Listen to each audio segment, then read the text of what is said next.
Welcome to HJT Design Radio Straight Talk, a show dedicated to exploring all aspects of creating a great dental office, where the only dumb question is the question that's not asked. Here's Jim and Han.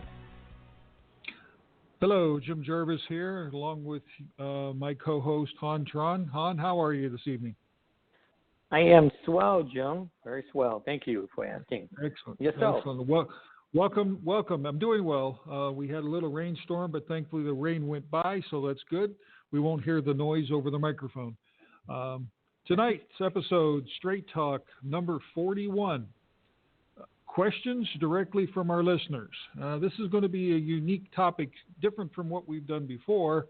These are topics that you threw at us. Our listeners have given us a bunch of questions through different medias, and we've pulled them together. So hopefully we'll be able to get through as many as possible in the next 60 minutes or so.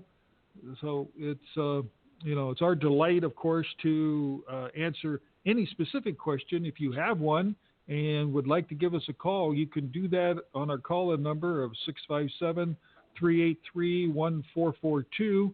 Or send us an email, carrier pigeon, doesn't matter how you get it to us. We'll do our best to answer it.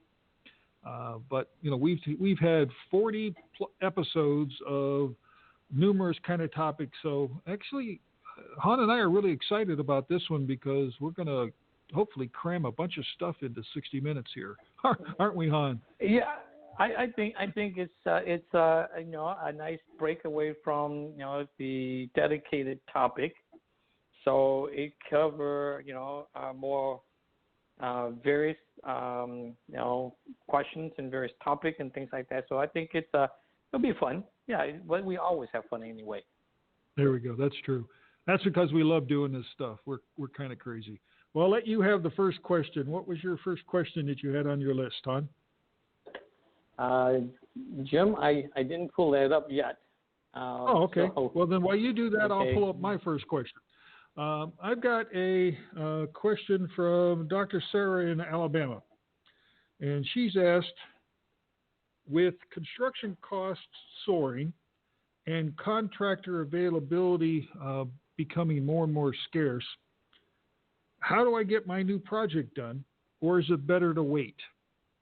Well, Doc, that's an excellent question, and it is common all over the country. Every contractor, every construction entity, every person we speak with in this field is saying that construction costs are obviously high, and the reason why they're high is because availability of both materials and laborers is scarce. The economy is doing very well. Everybody is busy. The good folks are very, very busy, and the moderate to mediocre folks are busy, and the entities that were lower down on the totem pole, to use that vernacular, they don't exist anymore because they went out of business, couldn't get through the hard economic times, and they're doing something else. So it's going to take a couple, 2-3 years before we get back to the point, and this is what I'm hearing from my construction friends, that when we get back to the point where you get those guys and girls that are working out of their pickup trucks with their vans that says, Joe's Drywall or Susie's Painting and that kind of stuff, to be able to, have enough laborers out there to train and, get them out of the system and then get them out and get into working. But to answer Dr. Sarah's question specifically, how does she get her project done? Well, the first thing you need to do is, of course, if you've got any contacts in the construction world, and if you don't, talk with people like ourselves, and we'll see what we can do about connecting with groups. We have associations with folks all over the country, and we'll try to find a entity or entities that would be able to possibly take on your project and fit it into their system and their schedule. Now, obviously, it may take a little bit of time to for them to be able to get to it. So you got to kind of be flexible with that regard. Do not think that you're going to start your design project today, go through that design process, and turn around and at the end of that have 4 or 5 construction entities ready, lined up, and willing and able to start the next day. That's not going to happen. Your best bet is to, like we always advocate, team up with a construction manager or someone in that realm that would be able to help from day one and give them time to be able to line up the necessary people to get the project done. I would specifically not wait because, like I said, what we're hearing out there that this is a couple, 2 or 3 years away before. I mean, we've got contractors that literally are booking 2 years from today to do work. So waiting another 2 years just means there's 2 years worth of people, projects that are in front of you. So effectively, you're even that further behind. So if you're contemplating and thinking about, do it and do it now. And the other great thing about it, which wasn't in the question, but it is a very important part, is financing is inexpensive. It's at an all-time low.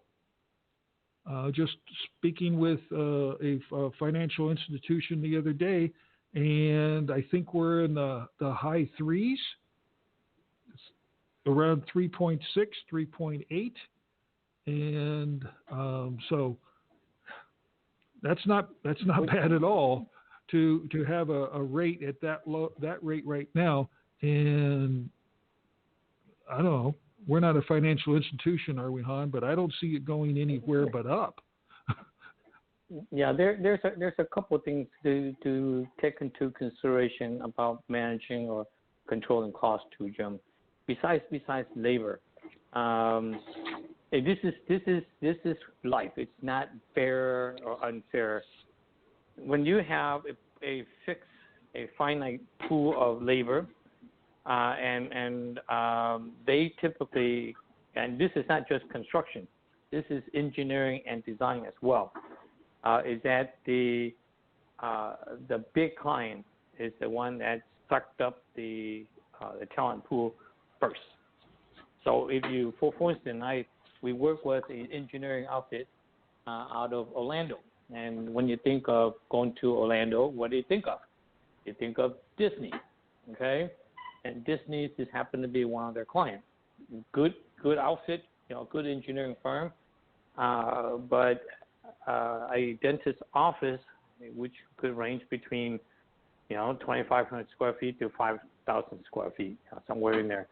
That is nothing compared to a facility with hundreds of thousands or a million square feet of facility that have constantly in need of services.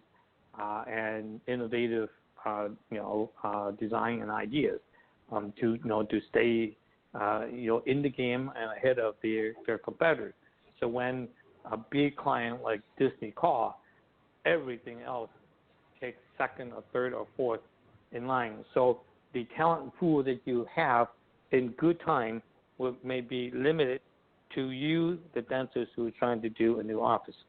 Okay, so that talent pool is hard to get on board with you when you really need them. Secondly, Sure. is that as things get busy, the other aspect that could affect your cost is materials. So if you can't get material, you can't build. There is instance where they actually ration concrete. Okay, if you're renovating or getting into an existing building and just build out, that may not affect you, but if you do a brand new building, that will. Okay, so waiting until things settle down may not be the right thing to do or the smartest economic decision. Get the process going and be proactive and let your team help you to line up the talent that you need to build it, and they can, start to hunt for material and things like that, and get everything in line before they actually, get ready to start on the project. Jim? Yeah, exactly.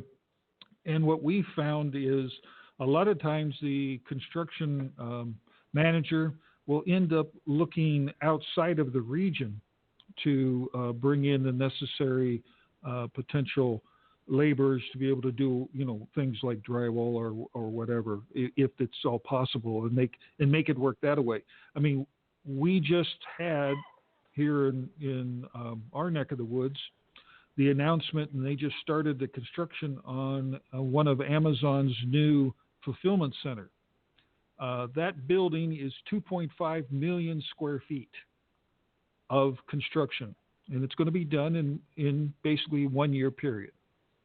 So if you quickly do the math and you do the numbers at 2.5 million square feet, that equates to about 140,000 cubic yards of concrete. So, Han, you were talking about concrete rationing? Yep.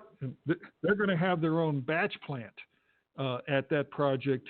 So materials are going to be something that, there'll be a concern. So you get in line. Yeah, you're going to get in line because there's, that's just ungodly large amounts of materials. I mean, we're talking about everything from regular, drywall, laborers, electricians, plumbers, you name it. They're all going to get sucked up by this particular project over, a portion of the next year period. So be forewarned, if you have those kind of projects scheduled in your region, you have to find somebody who can think outside the box and figure out how to get this accomplished without that being a detriment. Yeah, in term of labor force, the people that build walls for in your office, they can build walls for anyone. The people that lay down plumbing and electrical for your office, they can do for anyone. The only area that really make it unique is your med gas. So that talent pool could suck up by by an operation like what Jim's describing, really, really easy. A lot of time, school projects and stuff like that, your local school suck up a lot of the talent pool because they have a very stringent schedule to meet. So whatever you do, just kind of put the ears to the ground, hear what's happening, so that way you can plan accordingly. Now, Jim, just down about 45 minutes south of me, in Ruskin, Florida, they built a fulfillment center, Amazon fulfillment center. They're huge. They are absolutely huge. Okay, when you say 1.5 million square feet under roof, a dentist's office in floor area doesn't equate to probably a fourth of their toilet facilities. Exactly. Okay? And this one's 2.5. Yeah, this one's 2.5. I mean, it's going to generate an unbelievable amount for this region. I think they're talking about 1,200 employees, and that's massive for the economy. But you're right, it does have an impact. So be careful. Hopefully that answers your question, Dr. Sarah. And we're looking to, obviously, if it doesn't, get back in touch with us, and we'll see what we can do to help you out in your specific. All right, Han, let's move on to yours. Did you pull one up there? All right. I have a question from Dr. Perez out of Texas. I'm in the process of looking at 2 existing buildings for my new office. What advice can you offer as to which of the 2 buildings would likely be the better candidate for my office use? 1, a converted residential structure for business occupancy. The other is a former restaurant. Okay. Would you like to take one, Jim? Wow, that's like the exact opposites. Yes. Interesting that he has that two opportunities, but you never know. You really never know what's available out there.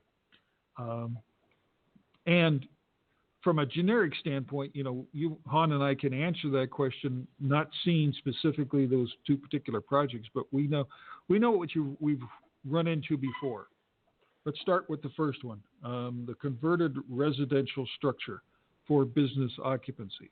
Well, if it's already been converted to a business occupancy, that's a step in the right direction.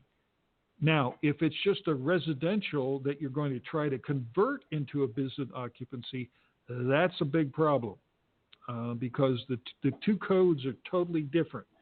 So you have the potential of running into a lot of stumbling blocks, everything from accessibility to widths of entries to corridor widths, all those things that are totally different from a residential code than they are to a commercial code, and specifically to a dental office. So that could be a problematic issue. If it's on a crawl space or a basement, that makes it a little bit easier because then you can deal with the under slab / underground / utilities that you need to get to your chairs and to your equipment. If it's on a slab, that's a problem. Now, or at least more problematic. Obviously, it can be accomplished. We do it all the time. You just end up cutting up concrete and having to go get the stuff laid into the ground, and then you put your concrete back in place and you move forward. Then from a residential one, Han, what's our biggest problem in residential? Isn't it parking? Yeah, it typically deal with site issues. Yeah. Okay. Of course, let's say because this is already a converted structure. Okay. So most of those stumbling blocks have been overcame. However, it depends on the occupancy that was what it was used for previously.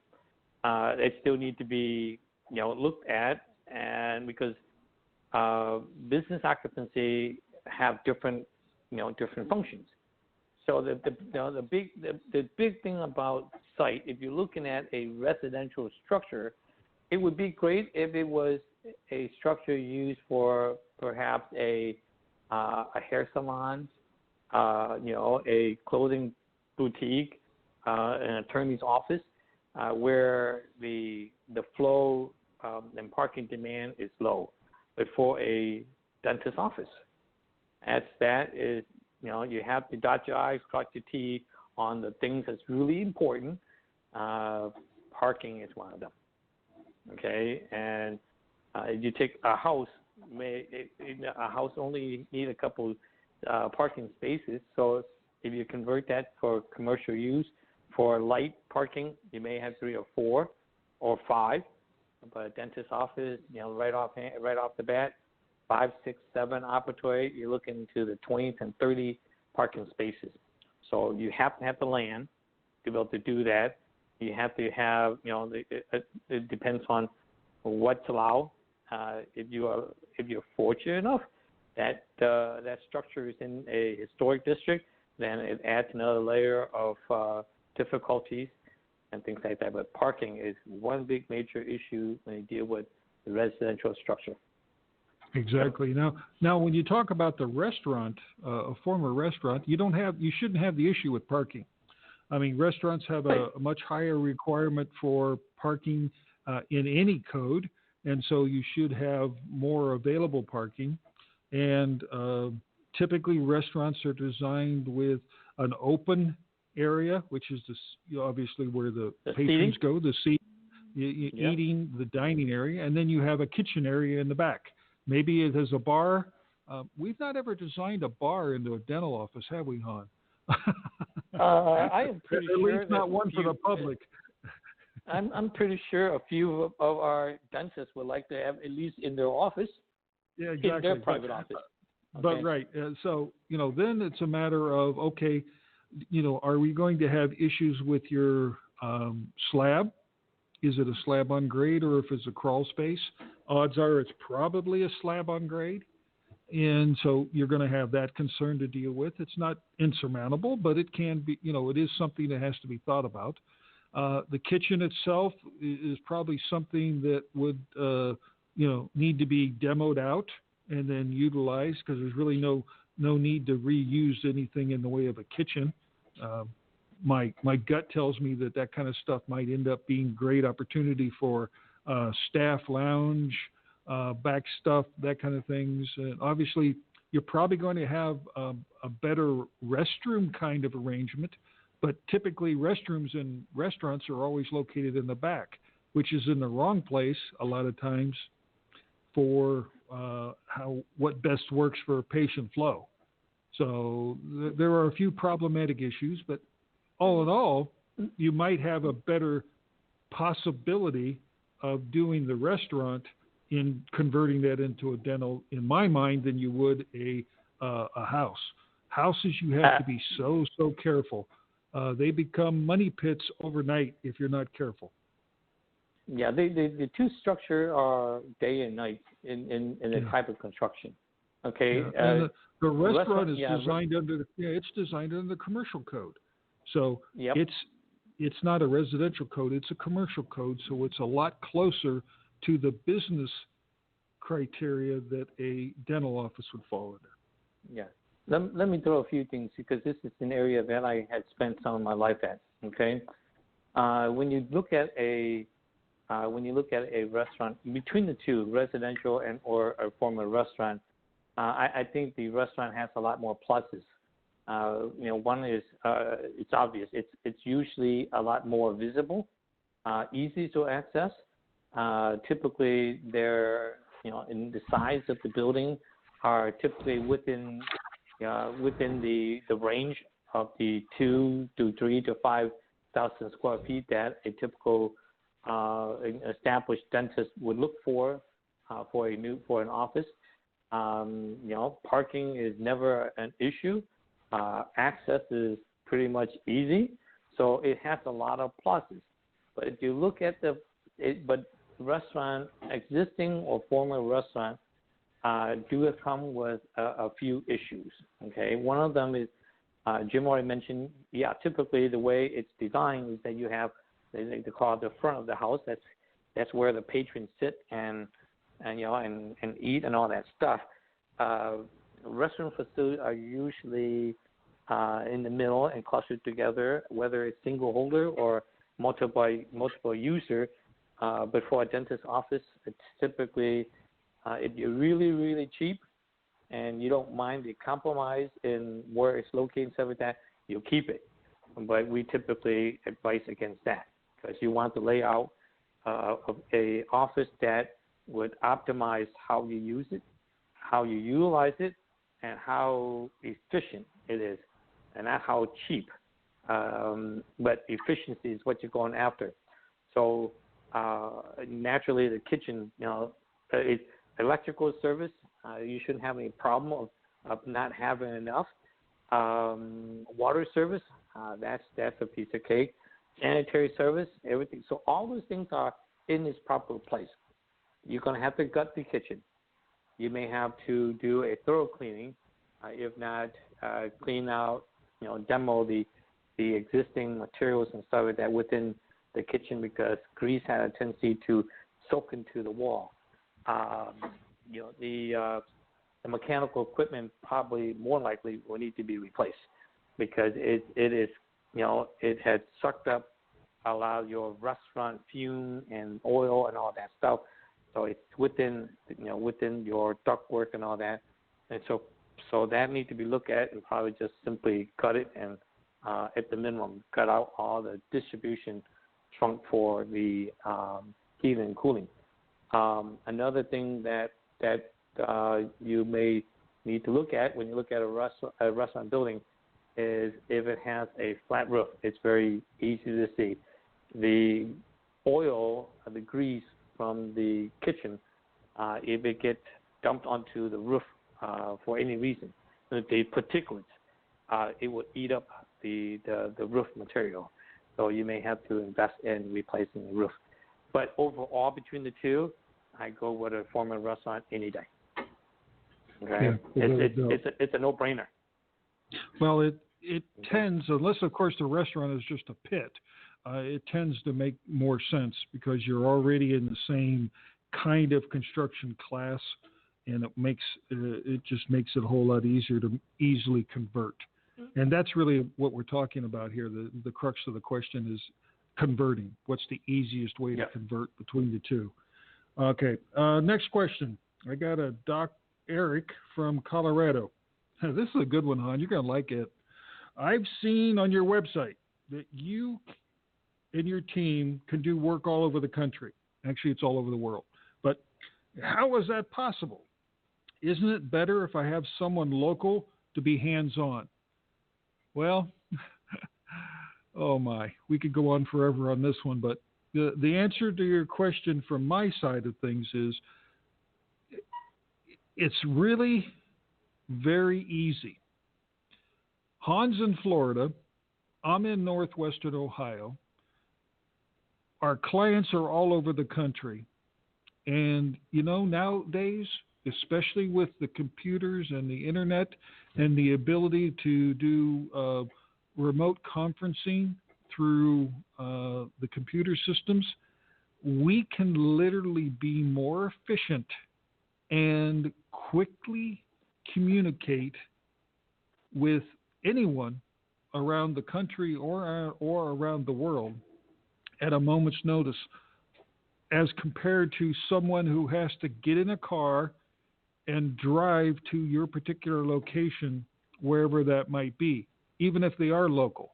Well, if they're local and they're, unless they're right around the corner, they're still going to take some time to get between point A and point B. If it's in a metropolitan area, it may take them an hour or it may take them 2 hours, depending on what traffic's like. Well, in that hour's time, Han and I have already had our conference with you at your leisure, wherever you're at, and had that discussion. You've already looked on our monitor, our screen, because we can share our screens with each other, and you're hearing our voice, specifically the areas and the intimate discussion of the complete design as we go through the process. It really can't be any faster. It really can't. The days of us having to go physically sit in front of you and look at you eye to eye are gone. We don't need it. We'll see each other through the camera on your monitor, so we get to see each other's face occasionally. It's always nice to interact that way, but we don't need to physically shake your hand to effectively do our job, and all that equates to is we're saving you money, because all that travel time, even if it is just across town, costs you time, which means it costs you money that your architect or designer has to charge you for. Ours is a 30-second phone call, and it is that easy to accomplish. I mean, you'll look at our design work, and we'll get into our software and our SketchUp software, and we're spinning around in the model. If you didn't know any better, if you had your virtual reality goggles on, you thought you were actually in the space. It's actually so much better. I mean, unless we were to take all our equipment and take it to your office and sit down in front of you and set it all up, you would not get that kind of design input any other way. So, Han, I'm sure you got a lot to talk about in this one. I do. I think a lot of time when I hear that question is that, let me ask the question back, okay? What is it that you expect from your architect?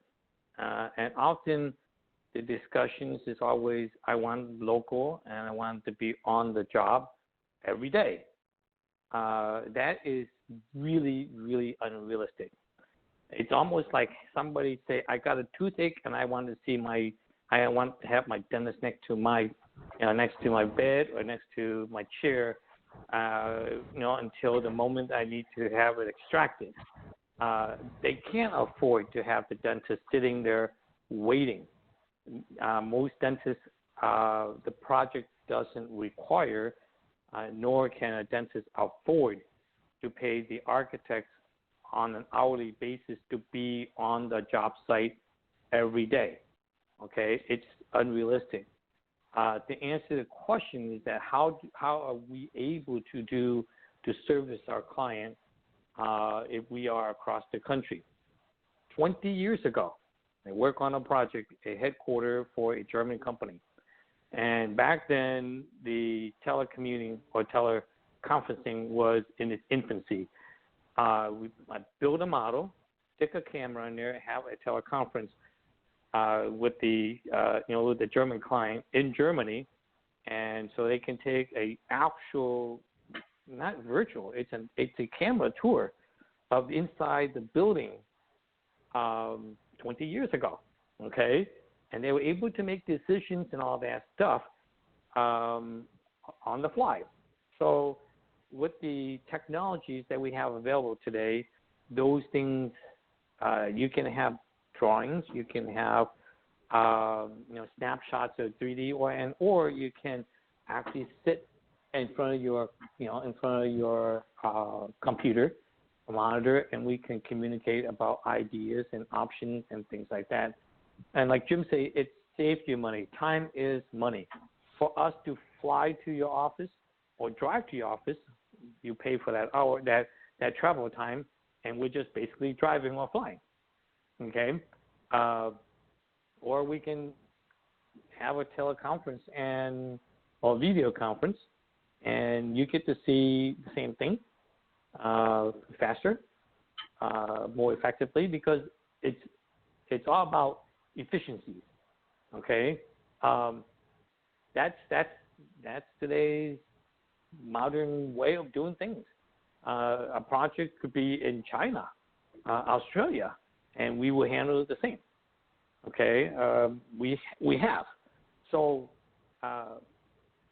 having to have the necessity to have your architect to be next door. It's nice to have next door, but it's not necessary. Now, what about the local guys? Yeah, the local guys, if it's needed, and they have the skill set that you're looking for, then the local guy perhaps would be the one to go with. But typically, if you're looking for highly skilled, talented, designers and architects, and your local guys just don't have it in them to provide what you need, technology will fill that will bridge that gap really, really quickly. Okay, so we do projects all over the United States and a few abroad. Technology allows us to do that. Okay, so it's... And that's during the design side. When you talk about the actual construction side, well, we're not advocating that you don't have local representation construction-wise. Yeah, you need to have someone, a superintendent who's on the job, but they're an entity that works for the contractor. They're not your designer. Okay, your design ideas, all your design stuff is done. The construction, that's done by somebody local. They may hire local subcontractors to do the work. And yes, we integrate with them in what's called the construction administration phase, where we do periodic observations. And even that can be done via electronic. Sometimes it's not, and then it's done by one of our representatives, and we go out and go through the project. But again, it's all designed in such a way that we can minimize the impact of the hours necessary to get the work done, because that helps us give it to you at a better price. Nothing worse than wasting your money. We don't want to do that. That's not what we're here about. We're here to give you a better design solution and get you moving forward faster and quicker, so that we can move on and go help another group of people. And so I hope that answers the question. Han, you're next. What do you got on your list? I have a Dr. Vivian out of Tennessee. I'm having my new office design. What are some of the things that I can do to isolate noise or conversation between spaces? Oh, that's a good That's one. always, yes, that is. That's always a good one, okay? Let me go at it. I think it all depends on what your objective is. You know, if you have an open space office, noise is one of those things that's really difficult to truly isolate in the dentist's office.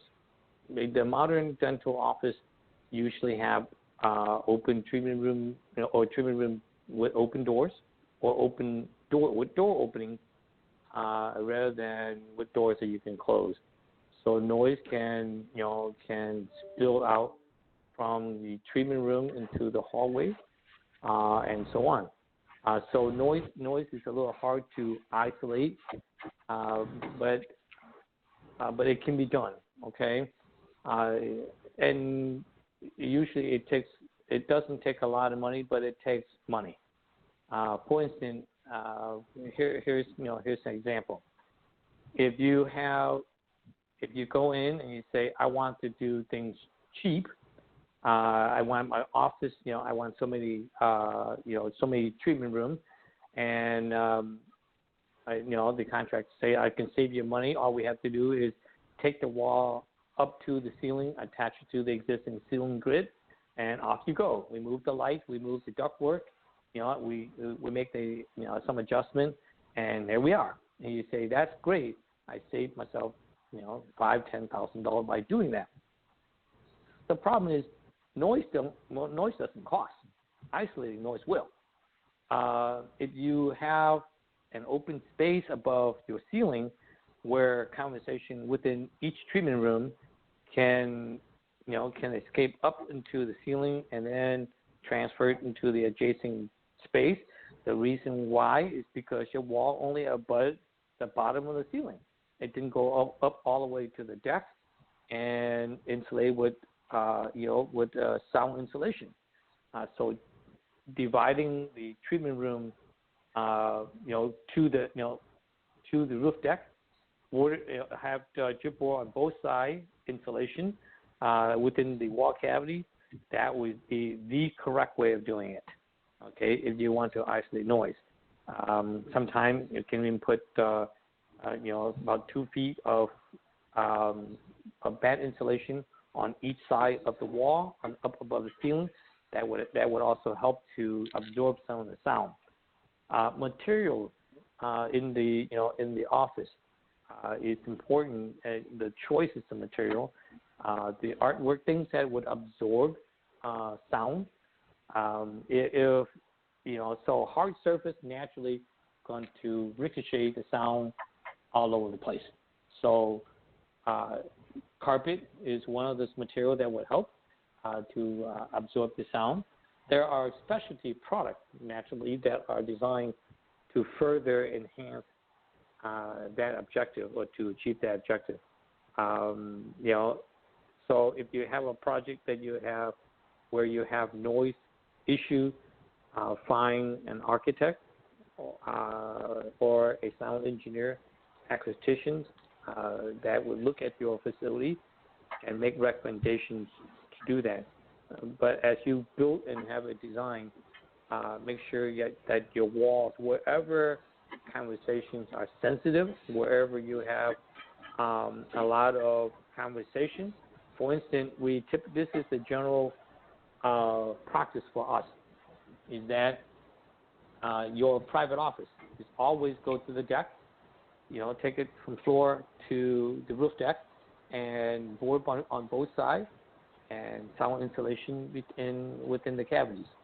Because you as the business owner do not want to have a conversation that everyone around you in the adjacent room can hear. Okay, that's just not a good thing. Bathroom facility, we do the same. So wherever your bathroom is, the wall goes to the deck and sound insulated rooms that are adjacent for the wall of the break room, we do the same. The wall of the sterilization and lab, that get the same treatment. The wall for your dental equipment get the same treatment plus, because the noise in there is greater than what you typically hear in in conversation. So noise isolation usually for the walls itself, about 80% of the walls in your office will get that treatment. It costs a little bit more, but ideally that's how you can manage noise from transferring from one space to the next. Carpet where it needs to be, and then sound absorbing material, including artwork and stuff like that, is where is some of the strategies that we use to isolate noise in conversation. Jim, is there anything that you want to add? Actually, there probably is. Well, we've got several layers of noise. You can isolate noise, but we've got to look at what the noises are first. Let's start off with, okay, you've got noise that you don't want to get to the lobby. Okay, so you want to locate the noisy rooms as far away as possible from the lobby itself.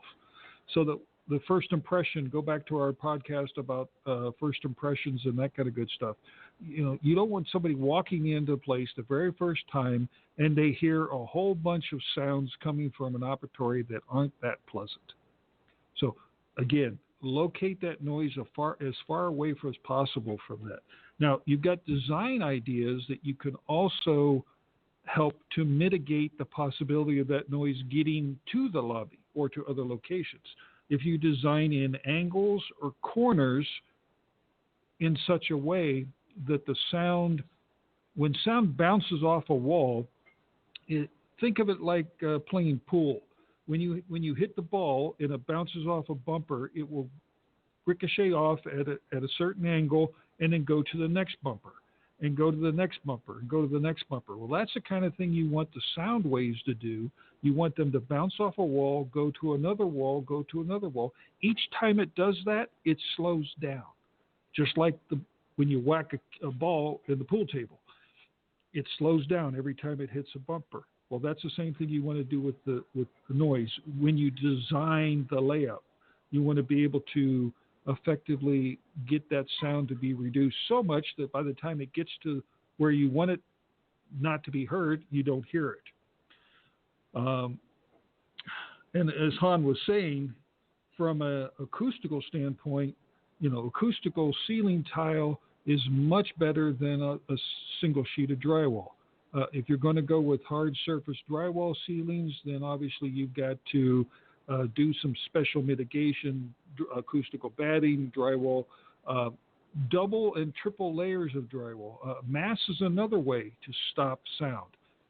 Effectively, you've probably been in the situation where you were separated by a concrete wall.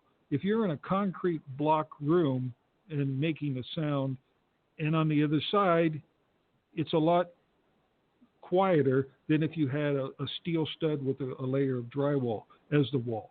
That concrete is heavier, it's mass. I'm not saying we use concrete, but if you were to put 2 or 3 layers of gypsum board, drywall, with resilient clips, you effectively can get the same kind of sound, not absorption, but basically it deters the sound isolation between the 2 rooms. So you could do that with mass, meaning thicker, more material. And then obviously one of the big things is that whole discussion about separate your check-in from your checkout. You want to at least look at and think about how the best way to design their placement so that everybody that's checking out isn't heard by everybody that just checked in. So, hopefully that's answers the question in a more general sense, and obviously holler at us if we didn't get your specifics. Last point, Jim. Go ahead. Jim, very, very, very good point. is that in part of the strategy to isolate noise is separation of your zone within your building. In other words, you got your public space, you got your clinical space, and you have your staff space.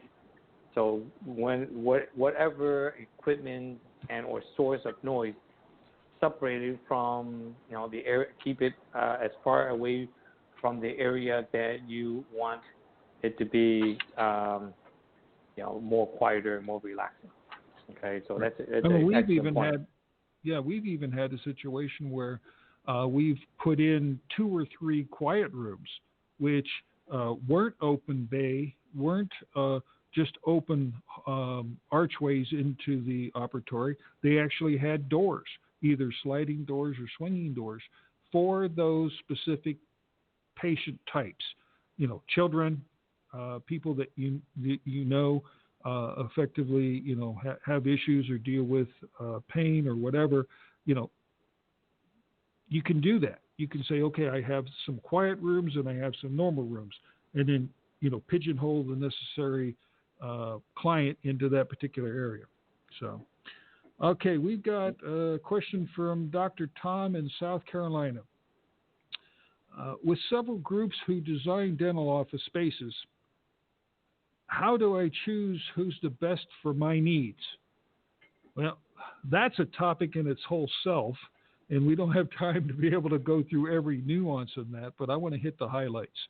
Obviously, go back through and listen to all of our podcasts that have to do with the design process and the design team.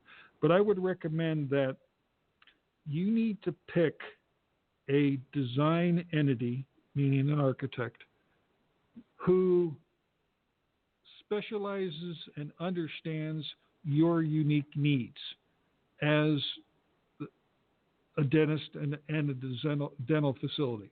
So what that means is that someone who has the experience in doing things, someone who helps and communicates properly and communicates ideas so that you understand them, and that, like us, we have a system, a process, and our system and process is totally different than anybody else out there.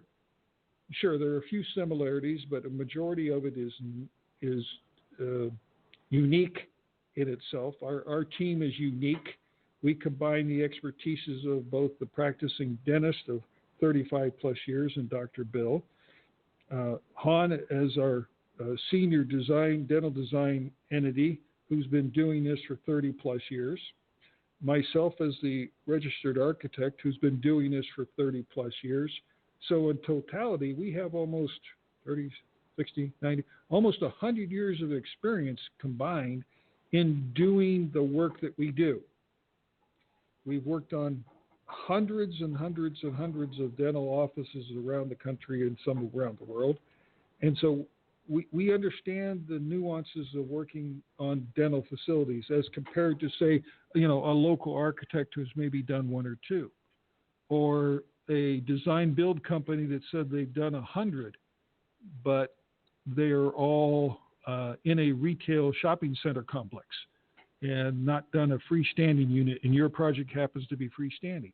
And that's the next point too, is you want to pick a design team, an architect who is familiar with your type of project. So if you're doing a freestanding building, brand new from ground up, that's a totally different project than somebody who's going in and doing a build out on a retail center, isn't it, Han? Oh yes, totally different. Okay. Totally different. And I think what let me just add a few points on Jim's. It's if you approach a project from a cost standpoint, I encourage you to at least research and perhaps broaden that perspective a little bit more. You're looking for a team that bring not just skill, not just talent, but bring you values. Do they know their stuff? Are they easy to communicate with? Are they open to ideas, or are they so fixed on their greatest idea and try to force it down your throat. You're looking for a team that can glean your thoughts, your objective, and make it better. At least present other options so that you can review and digest. Because it's if they are talented but they can't communicate or not open to hearing what you have to share or your desires and wishes and wants and stuff like that, it's a bad mix. Jim? Yeah, and in the sense of our organization HJT, we don't have a preferred system of equipment. We don't have a preferred supplier of equipment. We don't have a preferred anybody. Now, we have some folks that we associate with and we refer to, but we don't mandate that you have to use this particular whatever. Okay, we will work around what your specific wants and needs are. So if you want to have a chair designed by whomever, then that's who we'll integrate and work with. And if you want to have this kind of material, then that's what we'll work through. And if you want to have this kind of lending institution, then that's who we work with. Now, we'll help you find some of those people if you don't have anybody, but at the same time, we don't mandate that you have to use this, and or we don't mandate what your design has to be. So if you want an operatory that's 8 foot 4.5 by 13 foot 6, then that's what you're going to get. We're not going to say, no, it has to be 10 by 12, or it has to be 8 by 7, or whatever. We don't set those kind of parameters and say, well, because of whatever reason, that's the best thing for you. No, what's best for you is what you're the most comfortable in. I mean, we hear it all, hon. We hear it everything from, itty bitty little spaces are more efficient to build that operatory as big as you can because you're going to use it one day. And we've heard from everything, well, you only need to have, minimal amount of operatories because you can only use so many at one time to build every operatory you can because that's where you make your money. Well, that's true. Well, I think, Jim, the thing is, are you production oriented, or are you more laid back and spend time with your patients and just do it at a relaxed pace? You can take, for instance, there's a discussion right now that I'm looking at. It's got 1,000 square feet. I want to have 4 treatment rooms. Well, you can have 4 treatment rooms, but what else do you need? What else do you want? What can you sacrifice? So, you may say, hey, I am comfortable with a 8'4" by 13 feet wide treatment room. We may ask you why. What is the main reason to have that? Because we're in the design phase. To understand your why, we can figure out the rest of the how. Okay. If you are accustomed to working that, but part of the problem is you can't fit everything in, or you have certain families that require or that demand that the parents is in the room. Well, you can't fit the people. You can't fit 2 or 3 more bodies into those type of treatment rooms that wide. So you may have 1 or 2 for treatment rooms that are designed for that group of patients that have those needs. But like Jim says, that we're like Burger King, okay? Have it your way. You tell us what you need, we design it. Yeah, it's an old advertisement, but have it your way. So you tell us what you need, and we'll make it work. If it makes sense to expand on that, to improve on that, at least we present it and you say, hey, I like it my way. That's what you have. Okay, Jim? Yeah, and don't get mad at us if we ask if you want pickles on that if you didn't ask for it, because we'll ask those questions. We're very common. We'll ask those questions. Would you like this or would you like that? Because you may not have thought of that. Okay, Han, we have, I think, time for squeeze one more question in. What's your next question there? Oh, this doctor's name is also Tom, and he's in New Hampshire. Can you share a few points on how to minimize construction costs for renovation or build out? Excellent question. Ooh, that is a good question. Okay. Excellent question. I would say the very first thing you'd want to do is you need to integrate, and this is the opportunity that you have the earliest to make the most impact on construction cost, is to integrate a construction person on your team the day you begin design work. I mean, that early. Use a construction manager, get them integrated into the design team come day one, because that's when you can really have the most opportunity to be able to affect positively costs in construction when you're actually designing things. When you get all the way to the end and everything's all been designed and you fell in love with everything and all the materials and all the selections and all the other things, if you're then trying to say, hey, I need to look at design, I need to look at cost savings, you have very little chance of getting much in the way of savings out of that. Because it is what it is. It's like, okay, you want this material, that's what it costs. Sure, you might be able to shop it around a little bit and find it for a few pennies here or there, but we're talking about pennies in the way of savings as opposed to dollars. You want to have the most impact on minimizing construction costs. Get that design person on the team come day one. Well, actually day two. Hire us first, right, Han?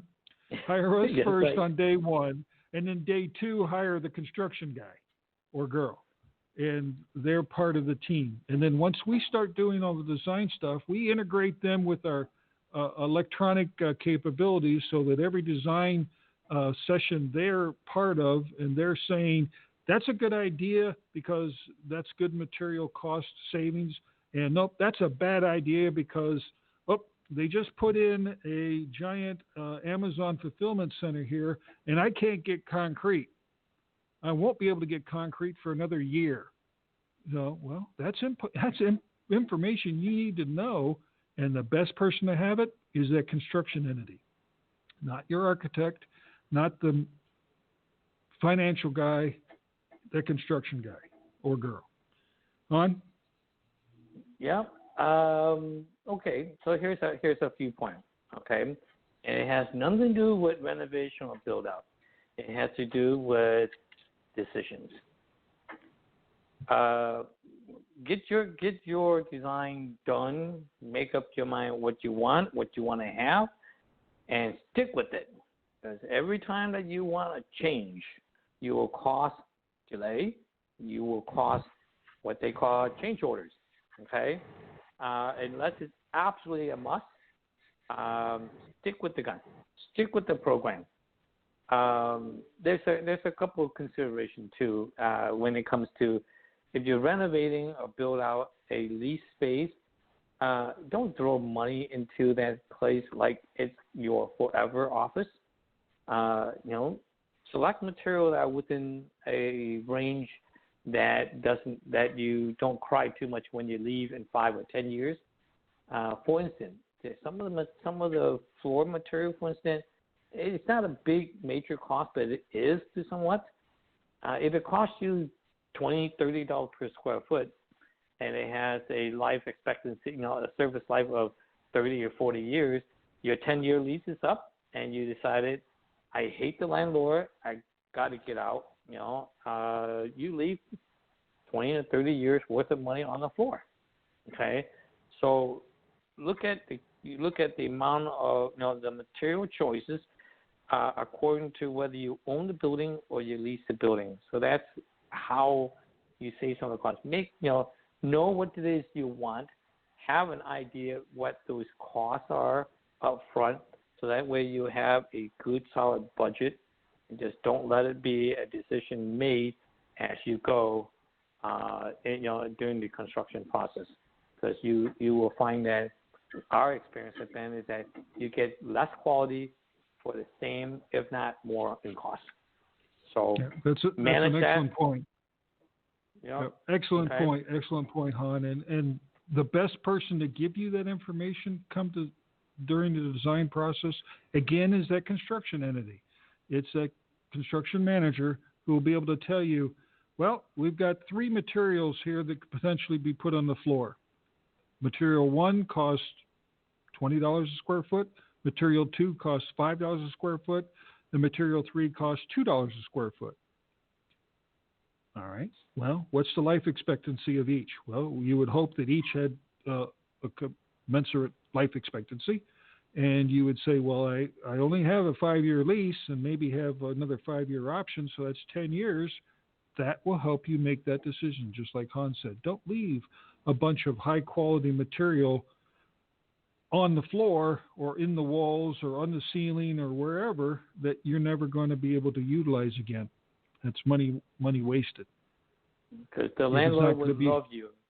Oh, yeah, the landlord loves it. Oh, they're happy with that. Okay. Because they can just turn around and swap it and sell it out to the next person and raise their rent. That's right. Another dentist, okay? I do have one more of that, okay? Your competition.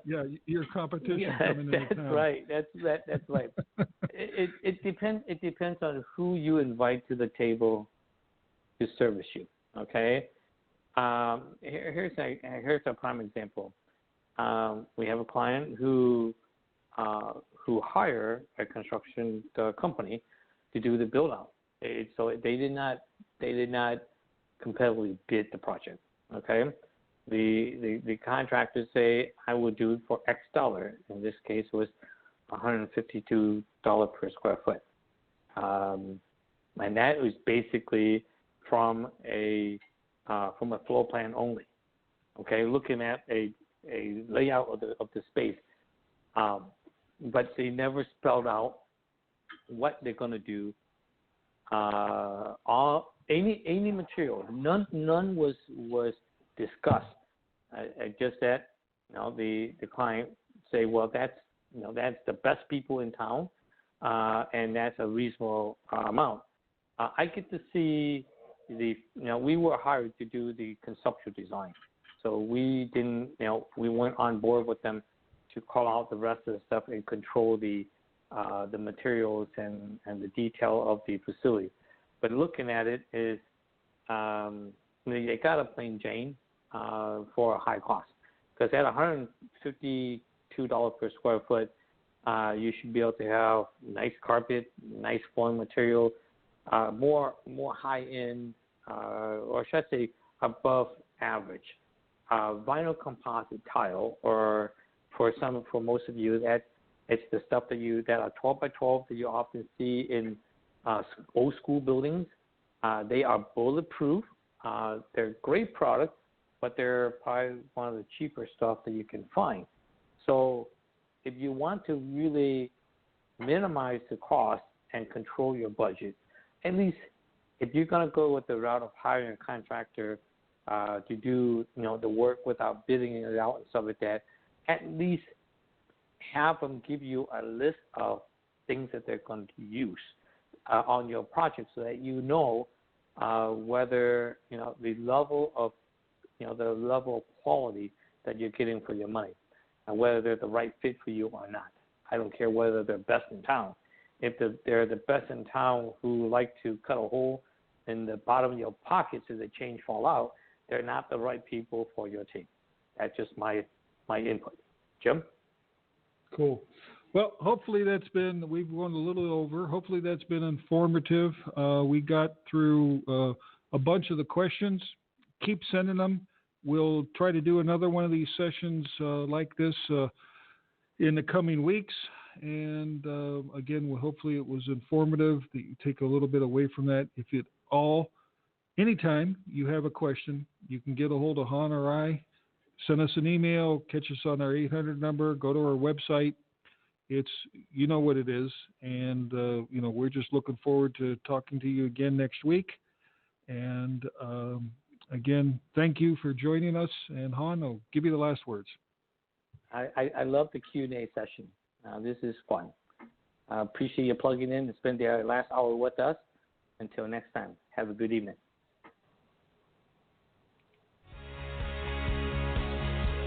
You've been listening to HJT Design Radio Straight Talk with Jim and Han. To contact us and find out more info about upcoming shows, please log on to our website at www.hjtdesign.com. Until next time.